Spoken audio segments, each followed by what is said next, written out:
اعوذ باللہ من الشیطان الرجیم بسم اللہ الرحمن الرحیم۔ اللہ تعالیٰ اپنے دین کے کام کے لیے انبیاء کرام علیہ السلام کو مبعوث فرمایا۔ انبیاء کرام علیہ السلام نے دین کا کام کیا، لا الہ الا اللہ کی تبلیغ کی۔ اس کے بعد انبیاء کرام علیہ السلام کا سلسلہ ختم ہو چکا اور اللہ کا پیغام مکمل آ چکا۔ اب سرکار دو عالم صلی اللہ علیہ وسلم کی رسالت، شریعت، قانون اور قرآن مجید قیامت تک چلتے رہے گی، اور اس کام کو جاری رکھنے کے لیے اللہ تعالیٰ انبیاء کرام علیہ السلام کے وارثین، علماء اور اپنے صالحین بندوں کو ذمہ داری دی ہے کہ اللہ کے نیک بندے اب اس کام کو آگے بڑھاتے ہیں۔ معزز سامعین کرام، اللہ کے جو نیک بندے ہوتے ہیں، صالحین، ان کی شان یہ ہوتی ہے کہ وہ اپنی تمام تر زندگی اللہ تعالیٰ کے لیے وقف کر دیتے ہیں۔ اللہ کے دین کے لیے وہ ہمہ مصروف رہتے ہیں، اور اس کے لیے نہ تو وہ کسی کی تائید کے انتظار میں رہتے ہیں، نہ تو کسی کی مخالفت کی پرواہ کرتے ہیں۔ اسی لیے اللہ تعالیٰ ان کو ہمیشہ ان کے نام کو زندہ رکھتا ہے۔ اب اللہ والے جو تھے یا جو ہے وہ ہمیشہ آتے رہیں گے، کیونکہ سرکار دو عالم صلی اللہ علیہ وسلم نے فرمایا کہ صرف ملک شام میں 40 ابدال ہیں، 40 اللہ کے نیک بندے۔ اس میں سے اگر کسی کا انتقال ہو گیا تو اللہ تعالیٰ دوسرے کو اس مقام پر بٹھا دیتا ہے۔ اور پھر اس کے بعد سرکار دو عالم صلی اللہ علیہ وسلم نے فرمایا کہ تم اللہ تعالیٰ کی ناراضگی سے بچو۔ کیسے بچو؟ تو کہا کہ اللہ تعالیٰ کس گناہ سے ناراض ہوتا ہے معلوم نہیں۔ اگر کبھی بعض اوقات اللہ تعالیٰ بڑے گناہ سے ناراض ہوتا ہے تو بعض اوقات چھوٹے گناہ سے بھی ناراض ہو جاتا ہے۔ اسی لیے تم بڑے اور چھوٹے ہر گناہ سے بچتے رہو۔ اللہ تعالیٰ اپنی ناراضگی گناہ میں چھپا کر رکھا ہے۔ سرکار دو عالم صلی اللہ علیہ وسلم نے کیا فرمایا کہ اللہ تعالیٰ اپنی ناراضگی گناہ میں چھپا کر رکھا ہے، اور پھر فرمایا کہ اپنی رضا اللہ تعالیٰ نیکی میں چھپا کر رکھا ہے۔ اپنی رضامندی، بندے سے خوش جو ہو جاتا ہے اللہ تعالیٰ، وہ اپنے رضا اللہ تعالیٰ نیکی میں چھپا کر رکھا ہے۔ اسی لیے سرکار دو عالم صلی اللہ علیہ وسلم نے فرمایا کہ تم کسی نیکی کو حقیر مت سمجھو، نہیں معلوم کہ کون سی نیکی سے اللہ تعالیٰ راضی ہو جاتا ہے۔ کسی اور نیکی چھوٹی ہو یا بڑی، جس سے اللہ راضی ہو جائے وہی نیکی سب سے بڑی ہو جاتی ہے۔ اور پھر سرکار دو عالم صلی اللہ علیہ وسلم نے کیا فرمایا کہ کسی کو مسکرا کر دیکھنا یہ بھی نیکی ہے۔ فرمایا کسی کا دل رکھنے کے لیے اس کی بات کو برداشت کرنا، اس کو سننا، یہ بھی نیکی ہے۔ تو اسی لیے چھوٹی سی چھوٹی نیکی کیوں نہیں ہوتی، کر لو، اس لیے کہ اللہ تعالیٰ اپنی ناراضگی کو گناہ میں چھپا کر رکھا ہے، تو اپنی رضا کو نیکی میں چھپا کر رکھا ہے۔ پھر اس کے بعد سرکار دو عالم صلی اللہ علیہ وسلم نے فرمایا کہ اللہ تعالیٰ اپنے ولیوں کو اپنے بندوں میں چھپا کر رکھا ہے۔ نہیں معلوم کہ کون سے بندے کا مقام اللہ تعالیٰ کے پاس کیا ہے، اسی لیے ہر بندے کا احترام کرو، ہر بندے کا احترام کرو، ہر بندے سے خوش دلی سے ملو، نہیں معلوم اس کا مقام اللہ تعالیٰ کے پاس کیا ہے۔ تو گویا کہ اللہ اس حدیث مبارکہ میں 3 باتیں ہمیں معلوم ہوتی ہیں۔ ایک، نیکی چھوٹی ہو بڑی ہو فوراً کر لینا چاہیے، موقع ملے کر لینا چاہیے۔ گناہ چھوٹا ہو بڑا ہو فوراً بچ جانا چاہیے۔ اور آدمی چاہے امیر ہو، غریب ہو، کالا ہو، گورا ہو، ہمارا شہر کا ہو یا گاؤں کا ہو، اس کی عزت کرنی چاہیے، اس کی تعظیم کرنی چاہیے، اسے اس کے حساب سے اس کو مقام عطا فرمانا چاہیے، اس لیے کہ نہیں معلوم کہ اللہ کا ولی کس میں چھپا ہوا ہے۔ تو گویا کہ اس سے یہ بات معلوم ہوتی ہے کہ اللہ کے بہت سارے اولیاء ہیں، بہت سارے ولیاء ہیں، اور ان تمام اولیاء ولیوں میں پیران پیر شیخ عبد القادر جیلانی رضی اللہ تعالیٰ عنہ سلطان الاولیاء ہے۔ آپ میر اولیاء ہے، یعنی تمام اولیاء کے آپ سردار ہیں۔ اللہ تعالیٰ نے آپ کو مقام عطا فرمایا۔ صرف آپ ہی نہیں ولی، بلکہ آپ کا تمام گھرانہ اور ولی تھا، اولیاء ہی میں سے تھے آپ کے تمام گھرانے والے۔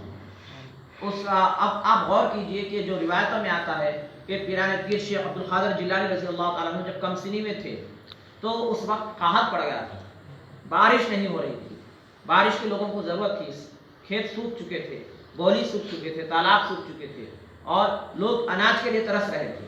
اس وقت لوگوں نے یہ فیصلہ کیا کہ اب ہم دعائیں کی ہے، نماز استسقاء ادا کی ہے، جو بھی کیے، لیکن اللہ کی رحمت جوش میں نہیں آئی، اللہ کی رحمت کی منتظر ہے، وہ ہمیں پہنچی نہیں ہے، لہذا اب کرنا کیا ہے؟ تو اس وقت کا معاملہ ایسا ہوتا ہے، ابھی بھی ایسا ہوتا ہے کہ وہ لوگوں نے دیکھا کہ نیک گھرانہ کون سا نیک گھرانہ ہے، اس نیک گھرانے والوں سے جا کے ہم التجا کریں گے کہ اللہ سے وہ دعا کرے اور جیسا اللہ ہم پر رحم فرمائے۔ دینے والا تو اللہ تعالیٰ ہی ہے، دنیا تمام مانگ رہی تھی، دنیا تمام التجا کر رہی تھی، لیکن اللہ راضی اس وقت ان کی دعا قبول نہیں کر رہا تھا، یا جو بھی اللہ تعالیٰ ان کو انتظار کرا رہا تھا۔ لیکن جب اس کے بعد ان لوگوں نے دیکھا کہ ایک گھرانہ ہے پیران پیر شیخ عبد القادر جیلانی رضی اللہ تعالیٰ کا، یہ گھرانے سادات کا گھرانہ ہے، سیدوں کا گھرانہ ہے، اور اس میں تمام کے تمام لوگ نیک لوگ ہیں، صالح لوگ ہیں، اگر یہ لوگ اگر دعا کریں گے تو اللہ تعالیٰ ہماری پریشانی، ہماری مصیبت دور کر دے گا، ہمارے اوپر جو ہاتھ پڑا ہوا ہے وہ دور کر دے گا۔ ان کا یہ یقین تھا۔ ان لوگوں نے جو سو اس گھر کو آ کر جو ان سے التجا کی، کس سے التجا کی؟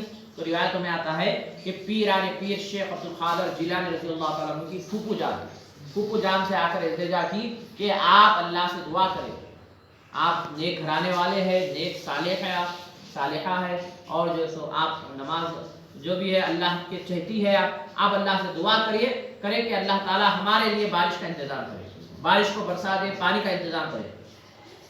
تو کہتے ہیں کہ ان کی پھوپھو جان نے جیسے ہی سنا تو فوراً ہاتھ میں جھاڑو لیا، باہر آئے، چودیواری میں جھاڑو مارنے، چودیواری میں جھاڑو مار کر تمام چودیواری صاف کر دی، اور اس کے بعد کہا کہ میں نے میرا کام کر دیا، اب اوپر والے کا کام ہے وہ کرے گا۔ جیسے ان کا یہ کہنا تھا بارش شروع ہو گئی، جیسے ہی ان کا یہ کہنا تھا بارش شروع ہو گئی، برسات شروع ہو گئی، تو گویا کہ ان کا ایک تو یقین تھا، دوسرا پھر اللہ تعالیٰ کے پاس اس اللہ کی بندی کا کیا مقام رہا کہ اتنے تمام کا تمام شہر دعا کر رہا ہے، لیکن جیسے وہ خاص ساری دور نہیں ہوئی، لیکن جب وہ ایک اللہ کی بندی نے دعا کی، وہ دعا کا اثر ایسا ہوا کہ صرف جھاڑو مارنے کے بعد انہوں نے اعلان کر دیا کہ اب تم انتظار کرو، میں نے میرا کام کر دیا، اب اوپر والا اپنا کام کرے گا۔ وہ کہنا تھا کہ بارش شروع ہو گئی، تو گویا کہ بتانے کی بات یہ ہے کہ آقا دو جہاں صلی اللہ علیہ وسلم کی امت میں، آقا دو جہاں صلی اللہ علیہ وسلم کی امت میں بہت سارے اللہ کے نیک بندے، بہت سارے ولی ہیں جن کو اللہ تعالیٰ نے جن کا مقام کو بلند فرمایا، انہی میں پیران پیر شیخ عبد القادر جیلانی رضی اللہ تعالیٰ عنہ ہے، جو صرف وہ تو بہت بڑے مقام والے، لیکن ان کے ساتھ ہی ساتھ ان کا گھرانہ بھی بڑا اعلیٰ مقام والا تھا۔ آج ہم نے ان کے پھوپھو جان کی بات کی، انشاءاللہ کل ہم ان کے والد صاحب، والدہ کی اور دوسروں کی بھی بات کریں گے، پھر اس کے بعد انشاءاللہ پیران پیر کا سلسلہ بھی انشاءاللہ جاری رہے گا۔ ایک بات یہ سمجھ لیجئے کہ ہم نے جو بات کی کہ اللہ تعالیٰ سے جو مانگنے کا معاملہ ہے، تو روایتوں میں آتا ہے کہ انبیاء کا مقام بہت بڑا ہے، نبیوں کا مقام بہت بڑا ہے۔ ولی جس طرح ہمارے پاس ہوتا ہے کہ ایک بچہ SSC پڑھا ہوا ہے، اب اس کے بعد پھر وہ ڈاکٹر بنتا ہے، تو جو ڈاکٹر میں SSC پڑھنے والے میں بہت سارا فرق ہوتا ہے، تو ویسے ہی ولی میں نبی میں فرق ہے، بہت سارا فرق ہے۔ انبیاء کا مقام بہت بلند ہے، لیکن سرکار دو عالم صلی اللہ علیہ وسلم نے کیا فرمایا کہ میرے امت کے علماء بنی اسرائیل کے انبیاء جیسے ہیں، ان کے جیسا اللہ تعالیٰ جیسے ان کو بھی نوازتا ہے، مقام عطا فرماتا ہے۔ تو روایتوں میں آتا ہے کہ ایک مرتبہ ایک خاتون، انبیاء کا مقام بہت بلند ہے، لیکن اللہ تعالیٰ جو دعا قبول کرتا ہے، جو دیتا ہے، وہ بتا رہا ہوں کہ ایک مرتبہ حضرت موسیٰ علیہ السلام کے پاس ایک خاتون آئی، آ کر کہا کہ میرے لیے اللہ سے دعا کرے کہ اللہ اولاد دے، تو وہ تو اللہ کے نبی تھے۔ روایتوں میں آتا ہے کہ انہوں نے اس کے معاملات میں دیکھا کہ آگے اس کے جو لوح محفوظ میں دیکھا انہوں نے کہ اس کے لیے کیا ہے، تو دیکھا کہ وہ خالی ویران ہے، اس کے پاس اس کے مقدر میں اولاد نہیں ہے،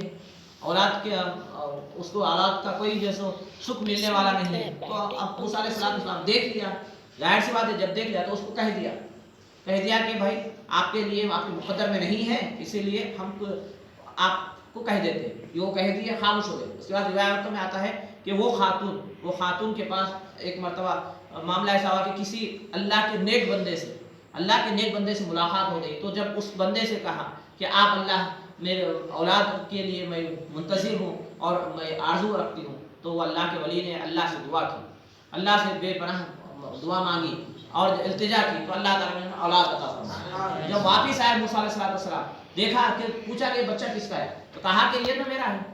جب فوراً موسیٰ علیہ السلام اللہ تعالیٰ سے رجوع ہو کر کہا کہ یا اللہ اس کو تو اولاد نہیں تھی پھر تو نے اولاد کیسے دے دی؟